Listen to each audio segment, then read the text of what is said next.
Hollywood adora dizer que documentou todos os ângulos da Segunda Guerra Mundial. Mas aqui está a verdade. Alguns filmes foram enterrados, esquecidos ou deliberadamente escondidos porque revelavam coisas que a indústria ou o governo não queriam que você visse. Não eram rolos de propaganda brilhantes. Eram crus, perturbadores e, às vezes, muito à frente de seu tempo. Então, por que essas histórias desapareceram nas sombras? Fique por perto, porque alguns desses filmes tocam em pontos sensíveis. None Shall Escape, 1944. Antes mesmo dos aliados vencerem a guerra, um filme ousou mostrar o que o mundo estava lutando para parar. None Shall Escape é diferente de tudo que Hollywood havia feito até aquele momento. Lançado em 1944, ele retratou abertamente os crimes de guerra nazistas, execuções, perseguições e a psicologia assustadora por trás da ascensão de Hitler. Lembre-se, isso foi antes dos campos de concentração terem sido libertados e antes da maioria dos americanos ter visto o verdadeiro horror em primeira mão. A história segue um oficial nazista julgado por crimes contra a humanidade. Através de flashbacks, vemos como ele manipula, trai e brutaliza tanto sua família quanto sua comunidade. Em uma época em que Hollywood ainda preferia se inclinar para o enaltecimento patriótico, este filme mostrou a brutalidade em detalhes nítidos e perturbadores. Algumas audiências não estavam preparadas. Os críticos elogiaram sua ousadia, mas o filme foi discretamente arquivado após a guerra. Nos anos 1950, quase ninguém falava sobre isso, embora basicamente previsse os julgamentos de Nuremberg. Por que está escondido? Porque é sombrio, direto e não deixou espaço para heroísmos românticos. Não se tratava de soldados valentes com uniformes limpos. Tratava-se de cumplicidade, crueldade e de como sociedades inteiras podem sucumbir ao ódio. Para um filme de guerra feito durante a própria guerra, isso era real demais. Hoje, None Shall Escape é tanto um aviso quanto um marco esquecido. Um filme que Hollywood não quis celebrar porque obrigava as pessoas a se olharem no espelho. Os Filhos de Hitler, 1943. Se você acha que os filmes de propaganda dos anos 40 eram suaves, Hitler's Children vai te chocar. Lançado em 1943, esta produção de baixo orçamento abordou a arrepiante doutrinação da juventude nazista. Não foi sutil. O filme mostrou como crianças alemãs comuns foram transformadas em servos implacáveis e obedientes do Reich. Mostrou obediência forçada, famílias destruídas e o alcance aterrorizante de uma ideologia que podia virar crianças contra seus próprios pais. O que torna isso ainda mais fascinante é o quão popular foi. Apesar de suas características de filme B, o filme se tornou um sucesso inesperado, arrecadando milhões e figurando entre os lançamentos de guerra mais bem-sucedidos da RKO. O público ficou chocado com cenas de crueldade infligida a jovens, incluindo punições públicas destinadas a quebrar seu espírito. Mas essa mesma intensidade também tornou o filme controverso. Após a guerra, quando a América queria mudar para a reconstrução da Alemanha e suavizar sua imagem durante a Guerra Fria, Hitler's Children, de repente, se tornou muito áspero, muito sombrio, muito politicamente inconveniente. Críticos hoje frequentemente o descartam como melodramático, mas não se pode negar seu poder. Imagine ir ao cinema em 1943, pensando que veria um filme de propaganda padrão, apenas para ser atingido no estômago por uma visão brutal de como as crianças foram transformadas em armas pela ideologia. É um daqueles filmes que Hollywood não exibe, porque mostra o lado mais sombrio do que os filmes de propaganda podiam alcançar, e ainda assim, capturou algo assustadoramente preciso. A doutrinação como uma arma mais poderosa do que balas. The Master Race, 1944. A maioria dos filmes da Segunda Guerra Mundial terminava com desfiles de vitória, bandeiras tremulando e uma clara sensação de que o bem triunfava sobre o mal. Não em The Master Race. Este filme de 1944 ousou fazer uma pergunta inquietante. E se a guerra terminasse, mas a ideologia não morresse? Isso por si só o torna uma das entradas mais ousadas e assustadoras no cânone dos filmes de guerra. Dirigido por Herbert Biberman, que mais tarde seria colocado na lista negra em Hollywood, o filme focava em agentes nazistas planejando uma futura resistência clandestina. Mesmo após a derrota da Alemanha. Retratou o fascismo não como algo que poderia ser eliminado com bombas, mas como um sistema de crenças que poderia persistir, se reorganizar e se espalhar se as pessoas não fossem vigilantes. Em outras palavras, estava alertando o público para não se acomodar. Claro, depois que a guerra terminou, a América estava. estava ocupado se voltando para um novo inimigo, a União Soviética. Isso significava que essa história sobre nazistas se recusando a abandonar sua ideologia se tornava menos conveniente. O filme caiu na obscuridade, apesar de ser assustadoramente profético sobre neonazistas e grupos de extrema-direita que surgiriam em décadas posteriores. A raça superior não é divertida ou chamativa. Não há heróis charmosos ou romances arrebatadores. Em vez disso, trata-se de uma ameaça silenciosa e da ideia de que o mal não desaparece com a assinatura de tratados. Para o público que esperava um desfecho reconfortante, foi um choque. Para Hollywood, era mais fácil enterrar do que celebrar, o que faz dele exatamente o tipo de filme que a história não quer que você lembre. Missão a Moscou, 1943. Imagine entrar em um cinema durante a Segunda Guerra Mundial e ver um filme de Hollywood que elogiava Joseph Stalin como uma figura nobre e heróica. Parece impensável hoje, certo? Mas foi exatamente isso que aconteceu com Missão a Moscou. Lançado em 1943, foi uma peça de propaganda pró-soviética que o próprio governo dos Estados Unidos incentivou como parte da aliança de guerra. O filme foi baseado nas memórias de Joseph Davis, o embaixador americano na União Soviética. Retratou Stalin como um aliado confiável e os julgamentos de Moscou como exercícios legítimos de justiça. Para os olhos modernos, parece um revisionismo surreal, mas na época tinha a intenção de tranquilizar os americanos de que se aliar à URSS não era apenas aceitável, mas necessário. No entanto, após a guerra, os ventos mudaram. Quando a Guerra Fria começou, Missão a Moscou tornou-se um embaraço. De repente, os mesmos executivos de Hollywood que a promoveram não queriam mais nada com ela. Durante o Pânico Vermelho e as audiências do Comitê de Atividades Anti-Americanas, o filme foi trazido de volta como evidência de influência comunista em Hollywood. Diretores, roteiristas e atores ligados ao projeto pagaram o preço. É por isso que está escondido. É uma relíquia de um momento político muito específico que Hollywood preferiria fingir que nunca aconteceu. Admitir que existiu é admitir que a propaganda funciona nos dois sentidos e que, às vezes, a indústria estava mais do que disposta a colaborar. É o tipo de filme que faz as pessoas se contorcerem porque revela como a política, as alianças e os instintos de sobrevivência de Hollywood podiam distorcer a história diretamente na tela. The Mortal Storm, 1940. Antes mesmo de os Estados Unidos entrarem na Segunda Guerra Mundial, a MGM lançou The Mortal Storm e causou impacto. Este foi um dos primeiros filmes abertamente antinazistas produzidos por um grande estúdio de Hollywood. Situado na Alemanha na década de 1930, conta a história de uma família dilacerada pela ascensão de Hitler ao poder. Alguns membros abraçam o nazismo, enquanto outros resistem, levando a desilusões, traições e tragédias. O filme estrelou James Stewart e Margaret Sullivan e não mediu palavras. Mostrou queimas de livros, intimidação violenta e como vidas comuns foram destruídas pela ideologia. Na época, os estúdios de Hollywood ainda eram cautelosos em antagonizar abertamente a Alemanha, em parte porque os mercados alemães tinham sido lucrativos antes da guerra. A MGM fez uma grande aposta ao produzi-lo. E as consequências foram imediatas. Os nazistas baniram todos os filmes da MGM na Alemanha e na Europa ocupada, cortando uma importante fonte de receita. Para o público nos Estados Unidos, o filme foi um aviso contundente sobre o que estava acontecendo no exterior, apresentado antes de Pearl Harbor levar a América para a luta. Mas após a guerra, à medida que Hollywood mudou para mensagens da Guerra Fria, The Mortal Storm tornou-se uma relíquia. Os estúdios raramente o relançaram e ele escorregou para as margens da história do cinema. O que o torna inesquecível hoje é a sua coragem.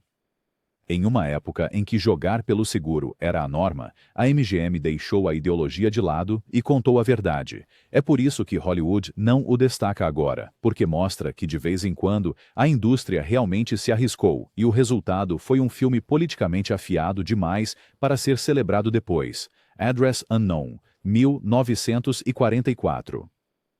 Alguns filmes gritam mais alto com o silêncio do que com o espetáculo. Address Unknown é um desses filmes. Lançado em 1944, conta a história de dois amigos de longa data, um judeu, outro alemão, cujo laço se desfaz à medida que o nazismo infiltra-se em suas vidas.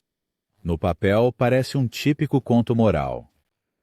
Assim, mas a forma como o filme se desenrola é tudo menos simples. Esta foi uma produção independente baseada no romance best-seller de Katherine Cressman Taylor. Evita o brilho habitual de Hollywood e mergulha em algo mais íntimo, como a ideologia envenena os relacionamentos. Através de uma série de cartas trocadas entre os dois homens, vemos um deles mergulhar mais fundo na mentalidade nazista, enquanto o outro implora por compaixão. Ao final, a traição atinge com força e as consequências são devastadoras. O público que esperava um filme de guerra patriótico e cheio de ação foi pego de surpresa. Address Unknown não era sobre tanques ou navios de guerra. Era sobre como palavras e crenças podiam destruir mais do que bombas jamais poderiam. Hollywood nunca soube o que fazer com isso depois. Uma vez que a guerra terminou, as pessoas preferiam histórias triunfantes de vitória dos aliados. Um conto sombrio de amizade, corroída pelo ódio, isso era desconfortável demais para o público do pós-guerra. Hoje, está praticamente esquecido. Mas olhe de perto e verá por que é importante. Endereço Desconhecido previu como a propaganda funcionava em uma escala pessoal e como pessoas comuns podiam se tornar monstros por escolha, não por força. Não é chamativo, mas é assustadoramente real. E talvez seja exatamente por isso que Hollywood o deixou de lado. Edge of Darkness, 1943. Se você está procurando um filme da Segunda Guerra Mundial que não hesita, Edge of Darkness pode ser ele. Lançado em 1943, este drama da Warner Brothers conta a história de uma pequena vila norueguesa sob ocupação nazista. Na superfície, parece outro filme de resistência patriótica. Mas olhe mais de perto, e você encontrará um filme repleto de violência, desespero e o terror cru de pessoas comuns levadas ao seu limite. Estrelado por Errol Flynn e Ann Sheridan, o filme retrata aldeões que lentamente decidem lutar contra seus ocupantes. Mas, ao contrário de muitas histórias de resistência que Hollywood transformou em vitórias edificantes, Edge of Darkness torna a revolta desordenada, brutal e custosa. Os nazistas cometem atrocidades, e quando os aldeões atacam, não é um triunfo heróico. É uma sobrevivência selvagem. As cenas finais não celebram a vitória tanto quanto destacam o alto custo da rebelião. Na época, o filme chocou o público. Críticos notaram sua escuridão implacável, e alguns acharam que era brutal demais para a tela grande. Após a guerra, o filme saiu de circulação. A Warner Brothers não o relançou amplamente, em parte porque, no final da década de 1940, o público estava cansado de histórias sombrias e queria algo mais leve. O que é fascinante é como ele parece moderno hoje. Os lutadores da resistência não são heróis perfeitos aqui. Eles são falhos, assustados e desesperados. Isso faz com que Edge of Darkness seja quase profético em como futuros filmes de guerra tentariam capturar o realismo em vez da propaganda. Mas na década de 1940 era simplesmente muito cru para celebrar. Hollywood o enterrou nos cofres, deixando-o como uma daquelas joias perdidas que ousaram contar a verdade. Eles não vão acreditar em mim. Cortes de guerra. Agora, aqui está um caso estranho. They Won't Believe Me é lembrado hoje como um thriller noir de 1947, estrelado por Robert Young, Susan Hayward e Jane Greer. Mas o que muitos não sabem é que, durante sua concepção inicial nos anos 1940, o filme tinha sequências relacionadas à guerra que foram cortadas ou censuradas antes do lançamento amplo. Essas cenas foram consideradas politicamente carregadas demais para um público pós-guerra que queria entretenimento mais leve. Os rascunhos originais e os primeiros cortes insinuavam conexões mais sombrias com a guerra. Soldados retornando para casa com cicatrizes psicológicas, personagens moldados pelo trauma da guerra e diálogos que ligam traições pessoais a conflitos globais.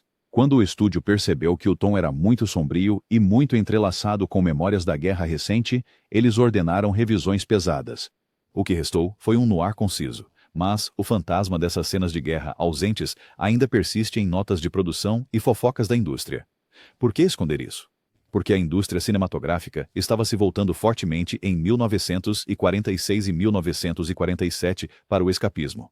As pessoas não queriam ser lembradas da feiura da guerra. Eles queriam glamour, histórias de amor e dramas no ar que insinuassem perigo sem evocar os horrores do mundo real. Assim, o estúdio enterrou o material de guerra, nunca o restaurando em edições posteriores. Isso faz de They Won't Believe Me uma espécie de filme de guerra fantasma. O que temos hoje é envolvente por si só, mas a ausência Camadas de tempo de guerra ausentes poderiam tê-lo transformado em um dos híbridos no ar de guerra mais ousados da década. Em vez disso, tornou-se uma versão sanitizada com suas arestas mais afiadas ocultas da história. In Which We Serve, 1942.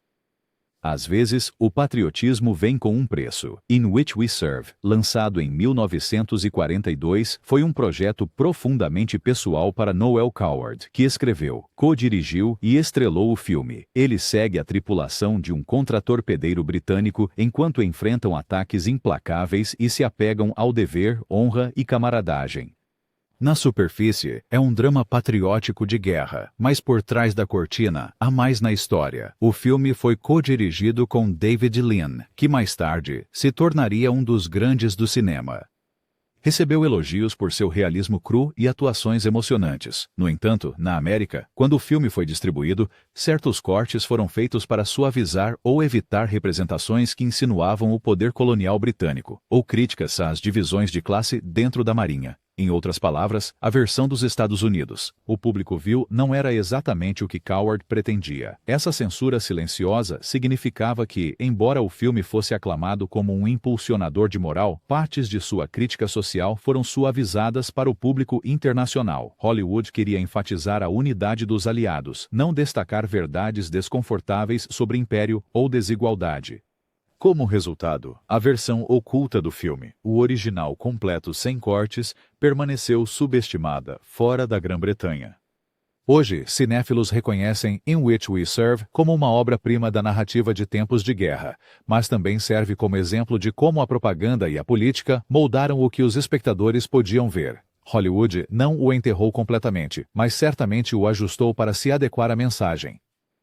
O que não é dito pode ser mais revelador do que a própria história. Hangman, Also Die, 1943. Imagine um filme dirigido por Fritz Lang, escrito por Bertolt Brecht e ambientado em torno de um dos atos de resistência mais ousados da Segunda Guerra Mundial, o assassinato de Reinhard Heydrich. O chamado Açougueiro de Praga. Isso é Hangman, Also Die. Lançado em 1943, é um thriller tenso e envolvente que parece quase ousado demais para a sua época. O filme segue uma versão ficcionalizada dos eventos em torno do assassinato de Heydrich e das brutais represálias nazistas que se seguiram.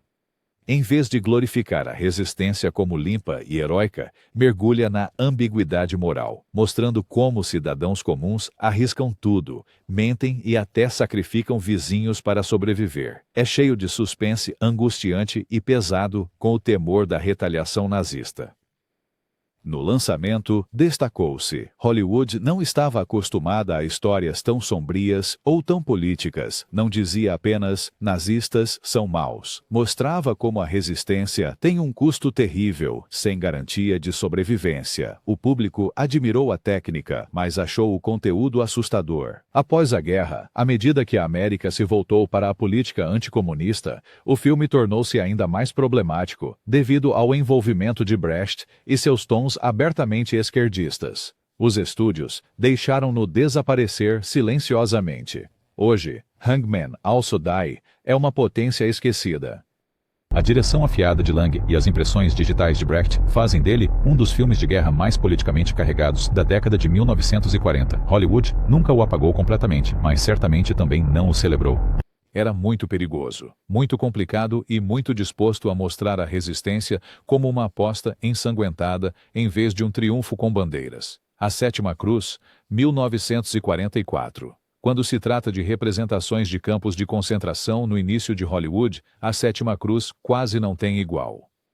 Lançado em 1944 pela MGM, estrelou Spencer Tracy como um dos 7 prisioneiros que escaparam de um campo nazista. A situação é assustadora. Cada fugitivo é caçado, e para cada um recapturado, uma cruz aguarda como punição. Apenas um homem consegue escapar com vida, e esse único sobrevivente torna-se um símbolo de resistência. O que tornou este filme diferente foi seu momento. Em 1944, a maioria dos americanos ainda tinha apenas ideias vagas sobre os campos nazistas. Colocar algo tão direto na tela foi extraordinário. Os críticos elogiaram, mas o público não tinha certeza de como processar a brutalidade. Ao contrário dos filmes de guerra posteriores, que se apoiavam em vitórias patrióticas, The Seventh Cross enfatizava a sobrevivência diante diante de uma crueldade esmagadora. Também se concentrou fortemente em como os alemães comuns resistiram ou fecharam os olhos, adicionando uma camada de tensão moral que não era lisonjeira para as necessidades de propaganda de Hollywood. Após a guerra, o filme rapidamente desapareceu. A MGM não insistiu em relançamentos, e no otimismo crescente da América pós-guerra, narrativas sombrias sobre campos de concentração não eram exatamente um sucesso de bilheteria. Isso deixou The Seventh Cross perdido na história, um relicário inovador, mas inconveniente. Hoje, seu legado é enorme, uma das primeiras vezes que o cinema americano colocou campos nazistas na tela, anos antes da extensão completa das atrocidades se tornar amplamente conhecida.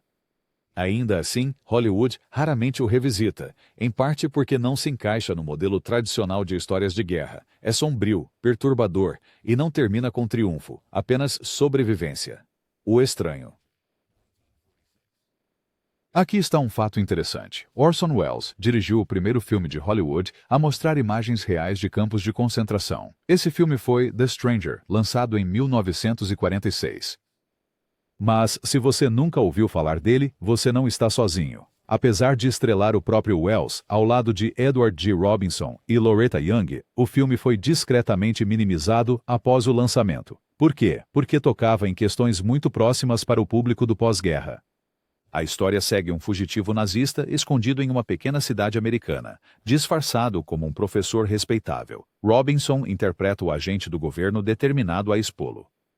Parece um thriller, certo? Mas o coração do filme é mais sombrio. Sugere que os nazistas não desapareceram simplesmente no fim da guerra. Eles poderiam estar vivendo ao lado, misturando-se aos ritmos tranquilos da vida americana. Para um público ansioso por acreditar que o mal havia sido derrotado de uma vez por todas, essa ideia era mais assustadora do que qualquer drama de campo de batalha. Welles trouxe seu estilo característico, cheio de tensão sombria e ambiguidade moral. As imagens do campo chocaram o público, lembrando-os de horrores que preferiam não enfrentar. O filme foi bem sucedido no lançamento, mas com o tempo, Hollywood deixou-o escapar, ofuscado por outras obras-primas de Welles. O que torna The Stranger fascinante hoje é o quão profético ele parece. Histórias de fugitivos nazistas aparecendo em lugares inesperados dominaram as manchetes nas décadas seguintes, mas aqui estava Hollywood soando o alarme em 1946. Talvez seja por isso que foi discretamente arquivado, porque não permitiu que a América encerrasse o capítulo do mal de forma tão simples. Contra-ataque. Falar sobre um filme no lugar errado, na hora errada. Contra-ataque, lançado em 1945, foi uma coprodução soviético-americana, no auge da Unidade Aliada. Estrelado por Paul Mooney e Marguerite Chapman, o filme conta a história de dois partisans russos que prendem um grupo de nazistas em um porão. O que se segue é uma batalha de inteligência, psicologia e sobrevivência. O filme era tenso, claustrofóbico e surpreendentemente cerebral para um lançamento em tempos de guerra. Em vez de se concentrar em campos de batalha vastos, ele se aprofundava em diálogos, interrogatórios e na manipulação do medo. Os soviéticos eram retratados como corajosos, inteligentes e heróicos, o que se encaixava perfeitamente quando os USA e a União Soviética eram aliados. Mas apenas alguns anos depois, quando a Guerra Fria começou, o mesmo filme, de repente, parecia propaganda para o lado errado. Hollywood, agora sob pressão da histeria anticomunista, se distanciou rapidamente. O filme não foi relançado, e qualquer pessoa associada à sua produção enfrentou perguntas desconfortáveis. Tornou-se um fantasma de filme, esquecido não por causa de sua qualidade, mas porque já não se encaixava na narrativa que a América queria projetar. Hoje, Counter-Attack é tanto uma cápsula do tempo quanto uma história de advertência. Mostra como a política pode decidir se um filme é lembrado ou apagado. Por seus próprios méritos, é um drama psicológico tenso, com atuações poderosas. Mas na memória de Hollywood, é um filme melhor deixado sem menção, uma vítima das batalhas ideológicas que seguiram a guerra. Hotel Berlin. Se você acha que todos os filmes de guerra pintavam quadros simples de bem e mal, Hotel Berlim vai te surpreender. Lançado em 1945, justamente quando a guerra estava terminando, este drama da Warner Brothers se passa em um hotel de luxo no coração decadente da Alemanha nazista. Dentro de suas paredes, oficiais, civis e sobreviventes desesperados se cruzam em uma guerra. teia de traição, intriga e sobrevivência. Ao contrário dos típicos filmes de guerra de Hollywood, Hotel Berlin não era sobre soldados avançando para a glória. Era sobre corrupção, hipocrisia e como, mesmo nos últimos dias do Reich, as pessoas lutavam por vantagem. O filme expôs oficiais nazistas tramando por segurança, colaboradores tentando encobrir seus rastros e pessoas comuns presas na confusão. Para o público que esperava finais limpos, foi perturbador. Não havia heroísmo claro aqui, apenas um retrato sombrio de uma sociedade apodrecendo por dentro. A Warner Brothers promoveu inicialmente, mas rapidamente recuou ao perceber que as pessoas não estavam com disposição para uma visão tão cínica. No otimismo da vitória e no alvorecer da prosperidade pós-guerra, quem queria um lembrete de que a corrupção humana não desapareceu com a queda de Hitler? Hoje, o filme raramente é exibido, embora mereça crédito por ser um dos poucos filmes de guerra a olhar sem rodeios para os perdedores da história e as zonas cinzentas morais em que viviam. Hotel Berlin não se encaixava na narrativa de vitória, então Hollywood deixou que desaparecesse na obscuridade. Open City, 1945. Poucos filmes abalaram o mundo como Roma, Cidade Aberta, frequentemente chamada apenas de Cidade Aberta, dirigida por Roberto Rossellini em 1945. Não foi uma produção de Hollywood, mas sim italiana. No entanto, quando chegou à América, Hollywood não sabia bem o que fazer com ele. Era cru, não polido, e filmado nas ruas devastadas pela guerra em Roma logo após a libertação. O filme conta a história de combatentes da resistência lutando contra nazistas e fascistas, com pessoas comuns, padres, mulheres, crianças envolvidas na luta. Seu realismo era chocante. Em vez de cenários polidos e trajes perfeitos, havia prédios bombardeados, roupas esfarrapadas e dor sem disfarce. Cenas de tortura, traição e execuções abalaram o público. Alguns distribuidores dos Estados Unidos censuraram ou cortaram partes, temendo que fossem muito duras para o público americano. Apesar dos cortes, o filme se tornou uma pedra angular do neorrealismo italiano e inspirou cineastas em todo o mundo. Mas em Hollywood, foi discretamente deixado de lado. Os estúdios não queriam admitir que uma pequena produção europeia feita com sobras de película e atores amadores pudesse contar a verdade sobre a guerra melhor do que épicos americanos de milhões de dólares. É por isso que Open City vive em um estranho limbo na história de Hollywood, reverenciado no exterior, mas raramente defendido na indústria dos Estados Unidos.